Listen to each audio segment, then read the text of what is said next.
to another video. Sorry for the background. I am honestly too lazy to go to either my daughter's room and film this or the baby's room. So I'm getting ready to take a bath, like soak in a bath anyway. So I'm in my bathroom. So I just wanted to go ahead and make these two updates for you guys because I am not sure if I will have any more updates to give you guys, and I don't want to leave you guys with the last update because I went longer and there's just so much to update you guys on. So let's just go ahead and jump right on into this pregnancy video. Now this is going to be my 36 and 37 week update. So let's just go ahead and jump right on into what you guys came for. But be sure to hit that subscribe button to become a part of the family because we are getting ready to be a family of 4 very, very soon. So let's just go ahead and jump right on in.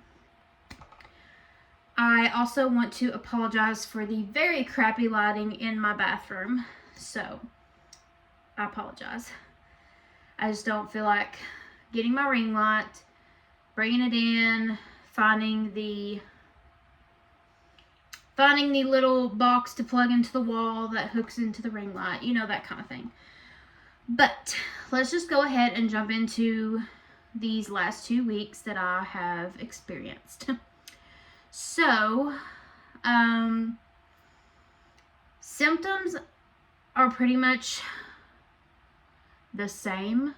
I'm staying just super tired. I'm out of breath a lot more because where she's growing and like her legs and feet are up in my ribs.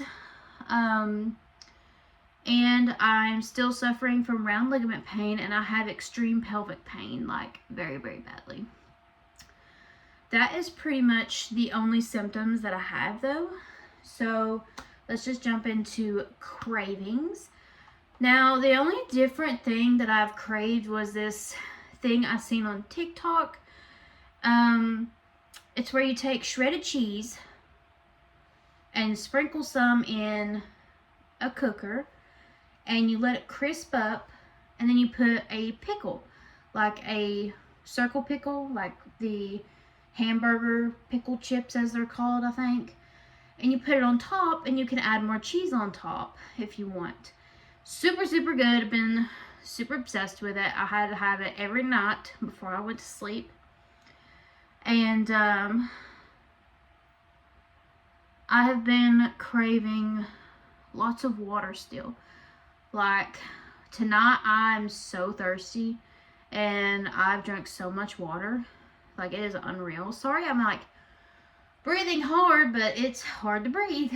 But yeah, we are getting close. But other than that kind of craving, I've just still been craving salty, sweet, and I go back and forth between them so much. But that is pretty much the cravings. This is going to be like a pretty fast update, pretty much. Because nothing's really changed a whole lot. I'll do a belly shot here in a minute, but I really want to update you guys on the last 2 weeks. Whew, like, this girl has gave us a run for her money, like our money. I've been sent to the hospital, I think it was 3 times in the last like 2 weeks, I think. Because, and one of those I actually had to stay overnight. I had to be admitted and to stay overnight because she had to be monitored. And let me tell you, that absolutely sucked because I had to stay on my back because every time I would move, it would mess their monitor up that they had on me. They would lose her heartbeat on the monitor because I was trying to get comfortable, so I had to stay on my back the whole time I was there. And it is not comfortable on your tailbone at all.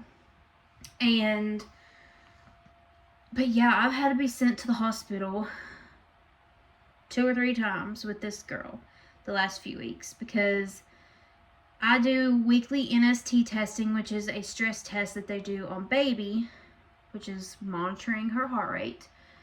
And they've said it's been too high, so that's why they've sent me. So I have another one tomorrow, so we'll see how it goes. And I tried so hard to get my doctor to let me deliver early. I took steroid shots for her lungs at the hospital to try and have her lungs be stronger in case I was delivering at 36. And then I had ultrasounds done there, BPPs, and growth ultrasounds, and they'd even done the Pitocin test, which is where they literally induce labor, and they were checking to see if her heart would stay strong through the contractions I was having. And obviously she passed, but if her heart rate would have dropped during those contractions, I was going to have a C-section, like an emergency C-section. So when I had that test done, I had not ate for like 13 hours. And I was absolutely ravenous by the time I got home that evening, because they discharged us that evening after my contractions had stopped from Pitocin. So the test for that was pretty much to test her heart rate and to see if my placenta was still doing its job or if it was done, from what I was gathering. So that happened.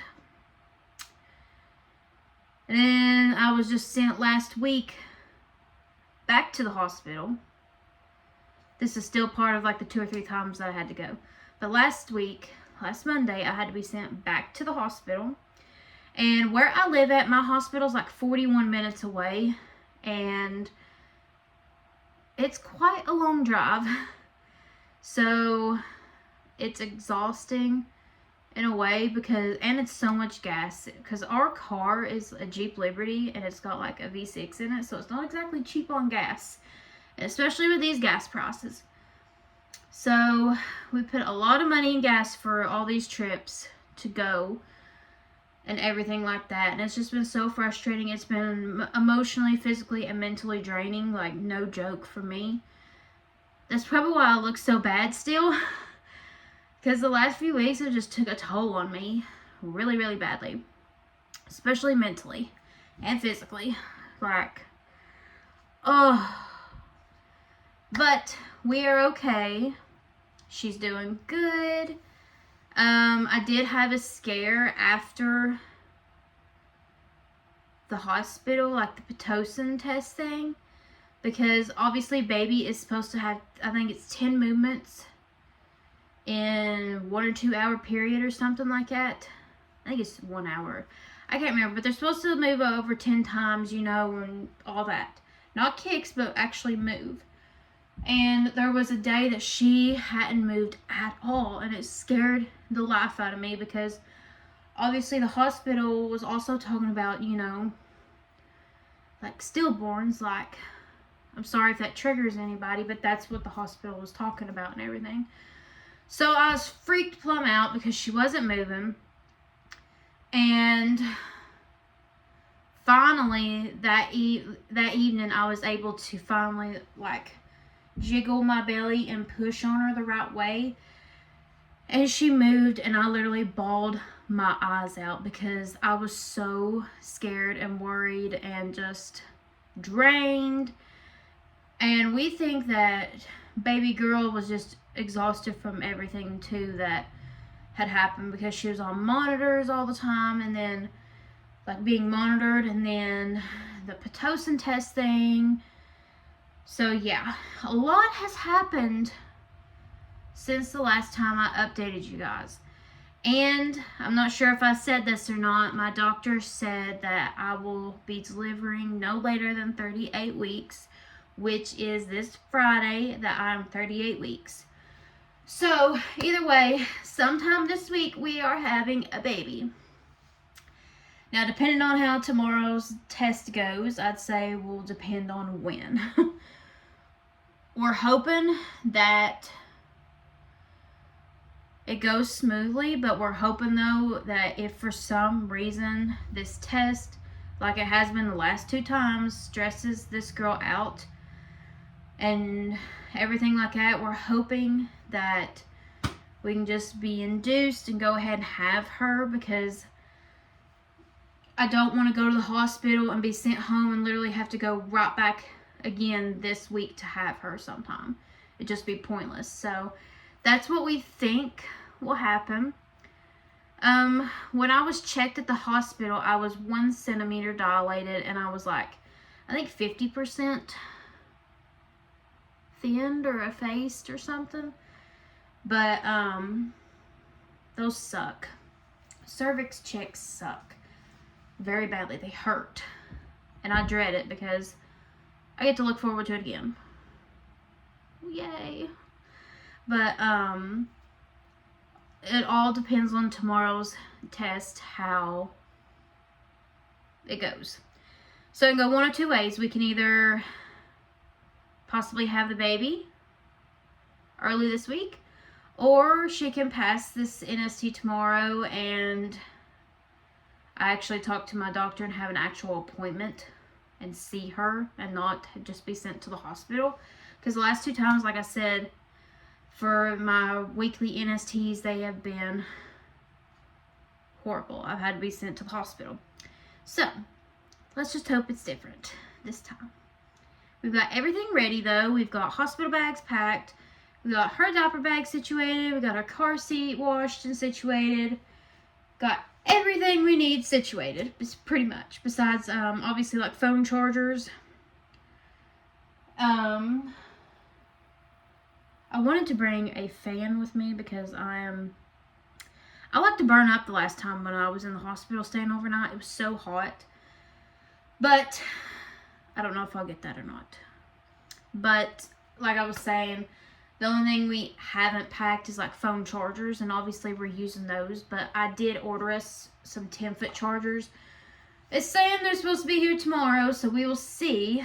And I ordered baby girl a bunch of bows, because for some reason my first daughter's bows have all disappeared, and she don't have like a lot of colors.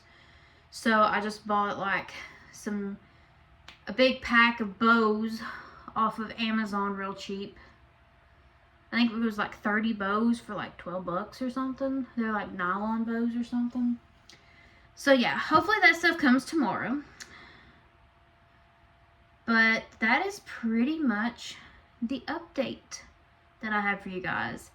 I will show you guys my belly, and then we will close out the video.